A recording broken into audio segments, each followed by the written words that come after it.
इनको और मैं उनको, जो बाहर से पानी बंद कर रहे हैं और जो अंदर से ब्लैकमेलिंग कर रहे हैं, मैं इक्वली दहशतगर्द समझता हूं। रदी साहब, पीपल्स पार्टी तो धमकियां दे रही है, हम अलहदा हो जाएंगे अगर हमारे मामला सॉल्व नहीं होता। आपके ख्याल से कोई बीच का रास्ता निकाल लेंगे? कोई मुल्की मफाद के लिए मामला रोल बैक हो सकता है या फिलहाल डिले हो सकता है? नासिर हुसैन साहब जो हैं वो इतने बड़े नहीं हैं कि उनकी स्टेटमेंट को लेके हम 7 बजे के प्रोग्राम में बैठ के उसको डिस्कस करें।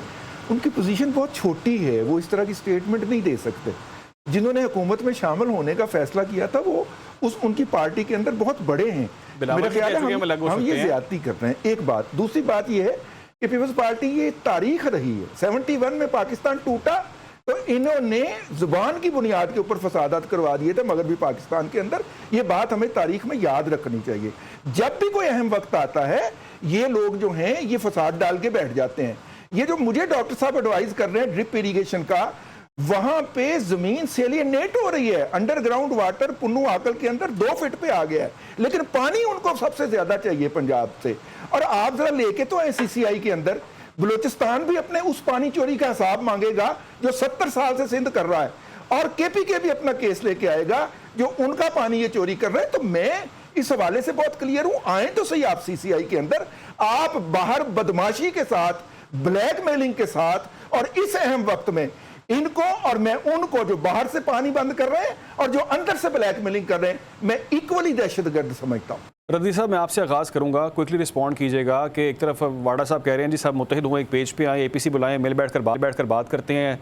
दूसरी तरफ उमर अयूब साहब क्रिटिक कर रहे हैं, वो कह रहे हैं जी शहबाज शरीफ जिम्मेदार हैं, उनको ऐसे बयान देने नहीं चाहिए। क्या ज़रूरत आपको इन्वेस्टिगेट करने की? आप पे तो इल्ज़ाम ही लगा, सिर्फ आपको ज़रूरत नहीं है कि आप इसके अंदरूनी मामला में बात करें।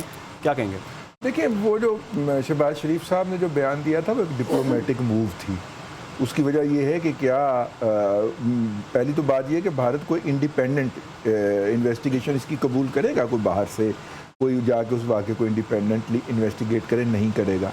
और उसी दिन शाम को अगर आपको याद हो तो हमारे वज़ीर दाखिला जनाब मोहसिन नकवी साहब की एक प्रेस कॉन्फ्रेंस थी और उन्होंने उसके अंदर इजाफा फरमा दिया था कि हमने बिल्कुल हम ज्वाइन करेंगे पहलगाम के वाक़े को अगर उसकी इंडिपेंडेंट इन्वेस्टिगेशन होती है, लेकिन हम ये भी चाहेंगे कि जनाब जाफ़र एक्सप्रेस वाले वाक़े की भी इंडिपेंडेंट इन्वेस्टिगेशन हो। हम ये भी चाहेंगे उसके साथ, और उसको इसके साथ अटैच करेंगे। तो इसलिए ये तो हो गया। तो एक डिप्लोमेटिक मूव को इस तरह आमियाना तरीके से क्रिटिसाइज करना बनता नहीं है। दूसरी बात जो आपने कहा, एपीसी बिल्कुल होनी चाहिए। इस तरह के मौके के ऊपर तो एपीसी ज़रूरी है, और पीटीआई तो अच्छे बच्चे होने का सबूत भी दे चुकी है। जो करारदाद इस मौके के ऊपर पास हुई है, उन्होंने कतन इस पे इसरार नहीं किया कि हमें बानी से मुलाकात करवाई जाए या हमने उनसे इजाज़त लेनी है या कंसल्ट करना है। उन्होंने उसके हक में वोट दे दिया था। तो एपीसी में भी अच्छे बच्चों की तरह एपीसी होनी चाहिए।